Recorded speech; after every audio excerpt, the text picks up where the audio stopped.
অসম গণ পৰিষদ জিন্দাবাদ নবীৰণ বেগম জিন্দাবাদ ধ্বনিৰে শুভাৰম্ভণি দক্ষিণ পশ্চিম বজালী জিলা পৰিষদৰ মিত্ৰজোঁটৰ প্ৰাৰ্থী নবীৰণ বেগমৰ নিৰ্বাচনী প্ৰচাৰ অভিযান এখজনীয়া শক্তিশালী নিৰ্বাচনী প্ৰচাৰ সমিতি গঠন দক্ষিণ বজালীৰ নিজ বৰলা গাঁৱত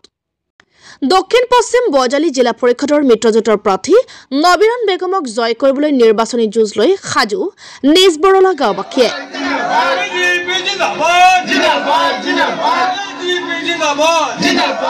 বজালী জিলাৰ অন্তৰ্গত গোপীনাথ গাঁও পঞ্চায়তৰ নিজ বৰলা গাঁৱৰ বছিৰুদ্দিন আহমেদৰ পত্নী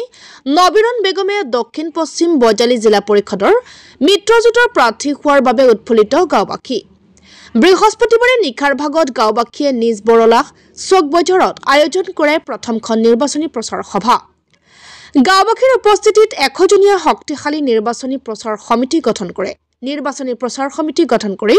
নবীৰণ বেগমক জয় কৰিবলৈ কঁকালত টঙালি বান্ধিছে সমিতিখনে আমাৰ চাওক আমাৰ পৰিকল্পনা আমাৰ নবীৰণ নেচাক বিপুল ভোটেৰে জয়যুক্ত কৰি নিম আমাৰ কংগ্ৰেছ ইয়াতে নাই আৰু আহিবও নোৱাৰে কংগ্ৰেছ আমাৰ কোনো ফেক্টৰ নাই আমাৰ যেটো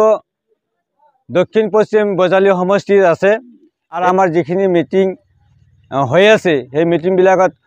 উত্তৰপ্ৰতভাৱে আমাৰ মাইনৰিটি মানুহখিনি আমাৰ লগত যোগদান হৈ আছে গতিকে আমাৰ নবীৰণৰ নেচাক এবাৰ ৰাখিব নোৱাৰে এবাৰ আমাৰ নবীৰণ নেচা বেগমক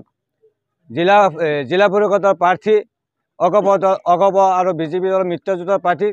তাইক আমি বিপুল ভোটেৰে জয়যুক্ত কৰি নিম আৰু আমাৰ লগত ৰঞ্জিত দাস আছে আমাৰ পঞ্চায়ত মিনিষ্টাৰ তেওঁ আমাৰ লগত কথা দিছে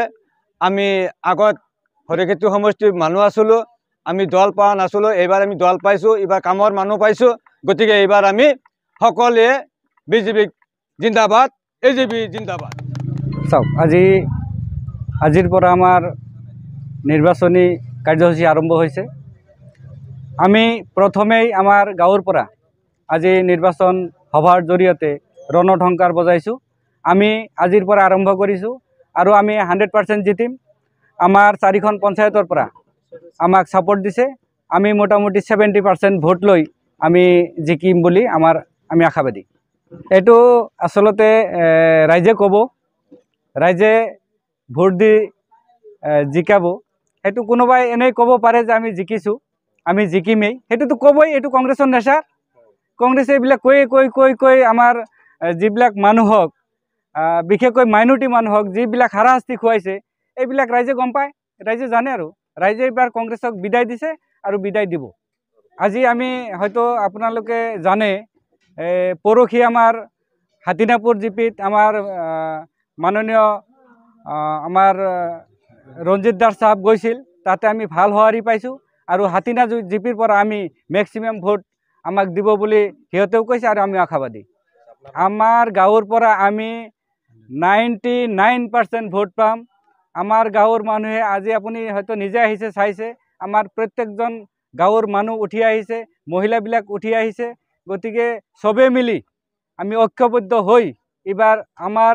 অগপ দলৰ কেণ্ডিডেট মিত্ৰজোঁটৰ কেণ্ডিডেট জিলা পৰিষদৰ প্ৰাৰ্থী নবীৰণ বেগমক জিতাই লৈ যাম বুলি আমি আশাবাদী ভৱিষ্যত আমি হয়তো আমাৰ দুখীয়া ৰাইজৰ যাতে সঁহাৰি জনাব পাৰোঁ ৰাস্তা ঘাটৰ কাম কৰিব পাৰোঁ দুৰ্নীতি বন্ধ কৰিব পাৰোঁ এনেকুৱা পৰিকল্পনা আমাৰ আগন্তুক দিনত আছে